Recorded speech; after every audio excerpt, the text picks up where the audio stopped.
স্বাগত। অন্য পক্ষে আপনাদের সাথে আছি আমি ইশরাত জাহান উর্মি। নারীর অধিকারের সংগ্রাম আর নিরন্তর মর্যাদা প্রতিষ্ঠার বিভিন্ন দিক নিয়ে এই অনুষ্ঠানে কথা বলি। আজ আমরা কথা বলতে চাই মা দিবস নিয়ে। বিশ্বজুড়ে মে মাসের দ্বিতীয় রোববার পালিত হয় মা দিবস। বাংলাদেশ এবং বিশ্বজুড়েই সমাজ নির্মিত মা তার রূপ কীরকম? বাংলাদেশে মা মানেই আত্মত্যাগ, মা মানেই সংসার এবং সন্তানের জন্য সর্বস্ব উজাড় করে দেয়ার সর্বোচ্চ সামাজিক চাপ। এই নির্মাণের বাইরে গিয়ে মা হয়েও নারী যদি যাপন করতে চান তার নিজের জীবন, তাহলে কি দাঁড়ায়? ভালো মা এবং খারাপ মা, এই ধারণাও আমাদের দেশ এবং বিশ্বজুড়েই বেশ প্রচলিত। আজ আমরা সমাজ নির্মিত ভালো মা এবং খারাপ মা, এই মা দিবসের পেছনে রাজনীতিটা কি, এই বিষয়ে কথা বলতে চাই। ঢাকা বিশ্ববিদ্যালয়ের নৃবিজ্ঞান বিভাগের অধ্যাপক জুবাইদা নাসরিন এবং কবি ও সাংবাদিক জাহানারা পারভীন আজ রয়েছেন আমার সাথে অন্য পক্ষে। স্বাগত আপনাদের দুজনকেই। আমরা যতদূর মনে পড়ে যে এই বিষয়টি নিয়ে আমরা কথা বলেছি আগেও, যদি আপনি একটু বলেন জুবাইদা নাসরিন, যে আসলে ভালো মা খারাপ মা এই ইনভার্টেড কমার ভেতর থেকে বের হওয়ার উপায় কি? প্রথমত, মা আমাদের সকল ধর্ম, সমাজ, রাষ্ট্র, গোত্র সকলের কাছে মা ক্যারেক্টারটা খুবই কিন্তু উঁচু এবং সম্মানিত। সকল ধর্মগোত্র পূজা করে নারীকে, আসলে নয় নারীকে না, মাকে। এখন দেখুন কেন এই মাকে সবার উপরে স্থান দেওয়া, মানে ইসলাম ধর্মে যে বলা হয় যে মায়ের পায়ের নিচে সন্তানের বেহেশত, এবং আমরা কোন মা আমাদের কাছে কাঙ্ক্ষিত মা, ভালো মা, যে মা সর্বোচ্চ উজাড় করবেন, যে মা সবচেয়ে বলবেন যে আমি আমার সন্তানের জন্য সব কিছু ত্যাগ করেছে। এবং দেখুন যখন মা দিবস আসে, বিভিন্ন পত্রপত্রিকায় মাকে নিয়ে এত বেশি গ্লোরিফাই করা হয়। আমার মনে আছে বছর তিনেক আগে আমার এক ছাত্রী বলছে যে একটি বাংলাদেশের প্রথম মানে লিডিং পত্রিকা বলছে যে এত মা দিবসটা এত ম্যাডাম আমি মা হতে চাই, কারণ এটাই আমার জন্য মনে হচ্ছে সবচেয়ে বড় জীবনের সবথেকে বড় কাঙ্ক্ষিত জায়গা। আমি প্রচুর লিখেছে নারী জীবন পূর্ণতা পায় না মা না হলে। এখন দেখুন সেই মা, ভালো মা খারাপ মায়ের যে মূল ধারণাগুলো এসছে কিন্তু ঐতিহাসিকভাবে আমাদের মুক্তিযুদ্ধের প্যাকেজের কথাই ধরে রাখি। আমি যদি একটু রাজনীতিটা জানতে চাই জুবাইদা নাসরিন, আমি ফিরবো আবার আপনার কাছে। আমি একটু শুনে আসতে চাই জাহানারা পারভীন আপনার কাছে, যে আপনার কাছে আসলে প্রশ্ন ওটাই যে যদি কেউ নিজের জীবন যাপন করতে চায় মা হয়েও, সেটা একটা অন্যায় হিসেবে দেখা হয়, রীতিমতো স্বার্থপরতা হিসেবে দেখা হয়।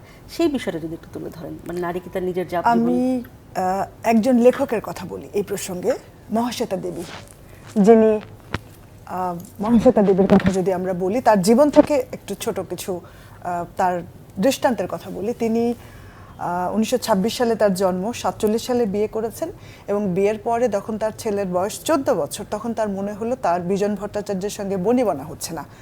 কিছু ছোটোখাটো বিষয় নিয়ে, খুব বড় কোনো ইস্যু না, উনি অনেকবার এগুলো বলেছেন। তার মনে হলো তার একা থাকা দরকার, সংসার থেকে একা, কারণ তিনি একজন লেখক, তার লেখার জন্য একটা প্রাইভেসি দরকার বা একটা ভিন্ন নিরিবিলি পরিবেশ দরকার। তিনি চলে গেলেন, গিয়ে একটা ছোট্ট ঘর ভাড়া নিলেন, কারণ এই সংসার যেটা প্রথাগত কাঠামোর সংসারে তিনি থাকতে চাইলেন না। চলে গেলেন। তারপর কি হলো, তার ঘরে একটা ছেলে ছিল যার বয়স 14, নবারুণ ভট্টাচার্যর বয়স 14। তখন মহাশ্বেতা দেবী আলাদা থাকতে শুরু করলেন। এর জন্য দেখেন তিনি কিন্তু 1084 মাল লিখেছেন, বা একজন বাংলা সাহিত্যের একজন খুব প্রতিষ্ঠিত লেখক, এবং আমরা খুব গুরুত্বপূর্ণ লেখক হিসেবে মহাশ্বেতা দেবীকে মানে সম্মান করি। কিন্তু এই ছেলের সঙ্গে তার বিয়েটা কিন্তু টেকেনি। আর ছেলের সঙ্গে মায়ের, এই যে মা চলে গেলেন, প্রথাগত মা হিসেবে থাকলেন না, যেটা আমরা ঘরে ঘরে দেখি। শেষ 10 বছর ছেলের সঙ্গে তার কোনো যোগাযোগ ছিল না, এবং তিনি বলেছেন যে মহাশ্বেতা দেবীর ভাষ্য যে পৃথিবী আমাকে নিষ্ঠুর মা হিসেবে দেখছে, কিন্তু আমার এই চলে আসাটা খুব সহজ ছিল না। ছেলের সঙ্গে তার যে দূরত্ব, আপনি পুরুষের কথা বলি, যে তার কাজের সূত্রে আলাদা থাকা বা সে ঘর থেকে বেরিয়ে কিছুটা প্রাইভেসি তৈরি করে নিজের কাজের জন্য, সেটা কিন্তু বহু আগে থেকে প্রতিষ্ঠিত হচ্ছে।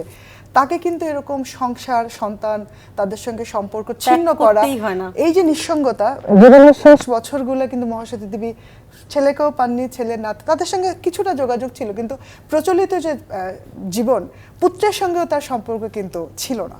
আমার মনে হয় এই না থাকার পিছনে নবারুণ ভট্টাচার্যের মনে এই যে তীব্র অভিমান ছিল, মা তাকে কেন ছেড়ে চলে গেছেন, এই একজন লেখক হিসেবে তৈরি হওয়ার জন্য কিন্তু মহাসতী দেবী এই সিদ্ধান্তটা নিয়েছেন, কিন্তু তাকে কিন্তু এই মূল্যটা দিতে হয়েছে, যিনি নিজে বলেছেন যে পৃথিবীর চোখে আমি একজন নিষ্ঠুর মা। তো এই নিষ্ঠুরতার কারণ কিন্তু ছিল নিজের একটা জগৎ নির্মাণ করা, তো সেটা করতে গিয়ে কিন্তু তাকে এটা পোহাতে হয়েছে এই দুর্ভোগটা। কিন্তু আমার প্রশ্ন হচ্ছে ওই জায়গায় যে তার মানে কি একজন মাকে যদি তার নিজের জীবনযাপন করতে হয় তাহলে আসলে তাকে সন্তান সংসার এগুলো ছেড়ে দিতে হবে? বিষয়টা কি এরকম?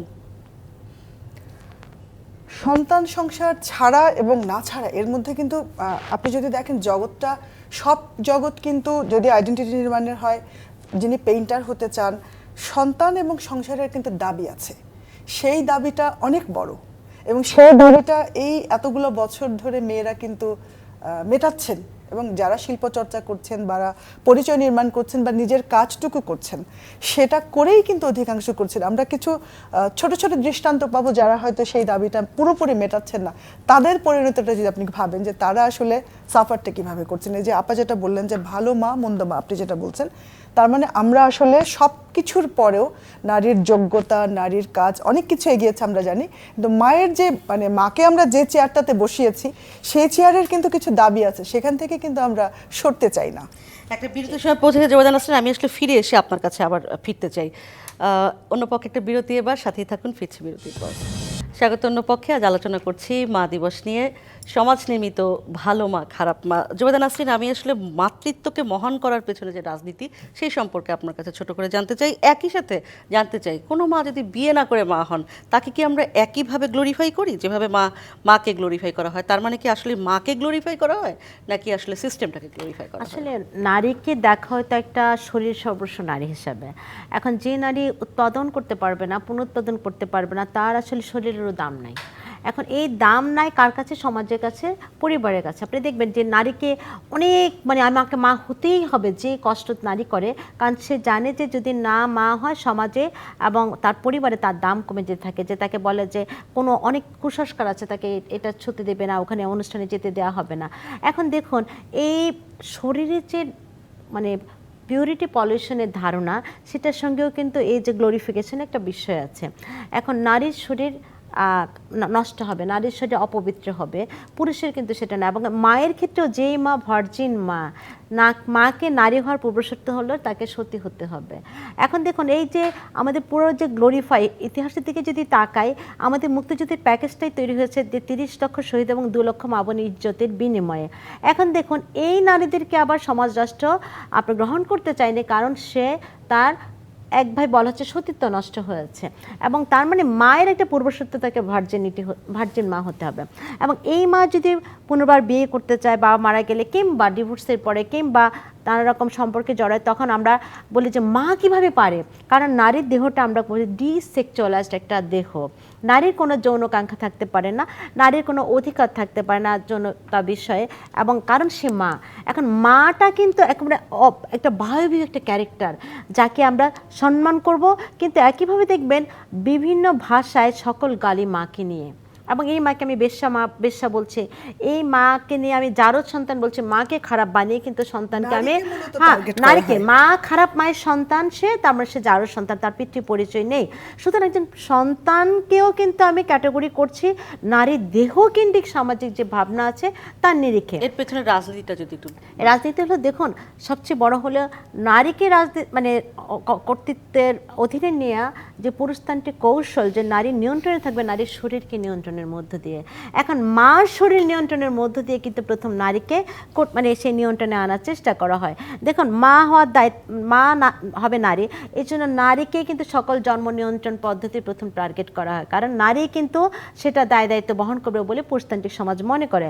এখন জন্ম নিয়ন্ত্রণের দায়িত্ব নারীর। এবং বিয়ের পর আমাদের যে প্যাকেজ হয়ে যায় যে বিয়ে হয়েছে, সুখবর শুনবো কবে, তারপরে আপনার একটা বাচ্চা নাই কেন, আরেকটা বাচ্চা নাই কেন, মেয়ে হলে ছেলে নাই কেন, ছেলে হলে মেয়ে নাই কেন, বাচ্চা পড়ে গেল কেন, মা থেকে বাচ্চা পড়ে যেতে পারে কিনা, আচ্ছা বাচ্চা তোমার বাচ্চা এত শুকনা কেন, সব খাবার কি তুমিই খেয়ে ফেলো কিনা, তোমার বাচ্চা এত মোটা কেন, বাচ্চাদের কেয়ারফুল মানে আরো সচেতন হও। বাচ্চা মোট কথা আসলে পুরো উৎপাদনের জন্য যা কিছু করার একদম বডি কেন্দ্রিক নারীকে নিয়ন্ত্রণের যে রাজনীতি, সেটা কিন্তু মাতৃত্বের মাধ্যমে গ্লোরিফাই করে সেই রাজনীতিকে আসলে আমরা আরো বেশি শক্তিশালী করি। এবং এই ভালো মা খারাপ মার মধ্যে দিয়ে নারীকে আমি মাতৃত্বের খোলসে ঢুকিয়ে দিয়ে নিয়ন্ত্রণের ব্যবস্থাগুলোকে আরো পাকাপোক্ত করে করা হয় একদম। জানারা পারবেন, যদি আমরা একটু উত্তরণের পথ জানতে চাই, তার মানে তো এমন না যে নারী মা হবেন না, হ্যাঁ তা তো না, বা প্রকৃতির এই চক্র থেমে যাবে সেটাও না। তাহলে এই এই এই বিষয় থেকে উত্তরণের মানে এই রাজনীতি থেকে এক ধরনের ফাঁদ, এই ফাঁদ থেকে বের হবার পথ কি বলে আপনার মনে হয়? আমার এই কাছে- গ্লোরিফাইটা বন্ধ করা কি জরুরি বলে মনে করেন কিনা? এটা অনেক পুরনো একটা সিস্টেম বলবো আমি এটাকে, এটা পুরুষতন্ত্র বলবো না, আমি বলবো যে এটা একটা একদম আদি যুগ থেকে এরকম হয়ে আসছে এবং এটা বহু যুগের একটা বিষয়, খুব অল্প সময়ে ভাঙা সম্ভব না। তা আমার কাছে মনে হয় যে এখন মেয়েরা যেভাবে ডেভেলপড হচ্ছে, এগিয়ে যাচ্ছে, যেমন যে মেয়েটা পাইলট, যে মেয়েটা স্পেশালিস্ট, সে যেই ক্ষেত্রেই হোক, সে যখন মা হচ্ছে গল্পটা কিন্তু আগের মতো থাকছে না। যেমন ধরুন একজন বাংলাদেশ বিমান বা কোনো একটা এয়ারলাইন্সের পাইলট, আমি তার কথা যদি বলি, তিনি সারা বিশ্ব ঘুরে বেড়ান, তিনি যখন মা, তার নানি তার দাদির কাছ থেকে তার গল্পটা পাল্টে যাচ্ছে, কারণ এখানে তার পরিচয় নির্মাণের ব্যাপারটা তাকে অনেক স্বাধীনতা দিচ্ছে। যতই আমরা বলি যে ফরম্যাটটা পুরনো, এখনকার অনেক মেয়ে কিন্তু এটা ভাঙছে, এখনকার মারা। আমি আমার মায়ের জীবনটা যাপন করিনি, আমার মা যতটা ডমিনেটেড হয়েছেন, এই যে মায়ের চেয়ারে যেভাবে বসেছিলেন, আমি কিন্তু সেভাবে বসে নেই, আমি ভেঙেছি, অনেক কিছু ভেঙেছি। একটু দ্বিমত এখানে যে দেখুন, যে নারীরা পাবলিক পরিসরে চাকরি করছে, হয়তো আমরা আগের তুলনায় যদি বলি মায়ের চরিত্রে নেই, কিন্তু এই নারীরা কিন্তু দোদুল্যমানতায় থাকে অনেকে, যে আমি আমার সন্তানকে বেশি সময় দিতে পারছি না, আমি চাকরিজীবী মা, আমার খারাপ লাগছে, সমাজ যখন নতুন নতুন বলছে, নতুন মানে আপনার মাটির থেকে গ্লোরিফাই করার আগের অবস্থার মতো যে হবে তা কিন্তু না, নতুন নতুন কিন্তু আপনার মানে হুকস যেটাকে আমরা বলি। আমি একটু জবাব দেওয়ার নমুনা আপনাকে কিন্তু ছোট্ট এক লাইনে জানতে চাই, কারণ আমরা শেষ করতে হবে, যে আমরা কি গ্লোরিফাই করাটা বন্ধ করব কিনা, উচিত এখন কিনা এটা? দেখুন, মানুষকে নানাভাবে আমরা গ্লোরিফাই করব, মানুষ কিন্তু সেটাকে মাতৃত্ব থেকে গ্লোরিফাই করার মধ্য দিয়ে যদি সেই বিশেষ কোনো উদ্দেশ্য নিয়ে করা হয়। নিপীড়নের একটা তরিকাই তৈরি করে এবং পুনরুৎপাদিত করে সেই ব্যবস্থাকে, সেটার পক্ষে আমি একেবারেই না। অনেক ধন্যবাদ আপনাদের দুজনকে।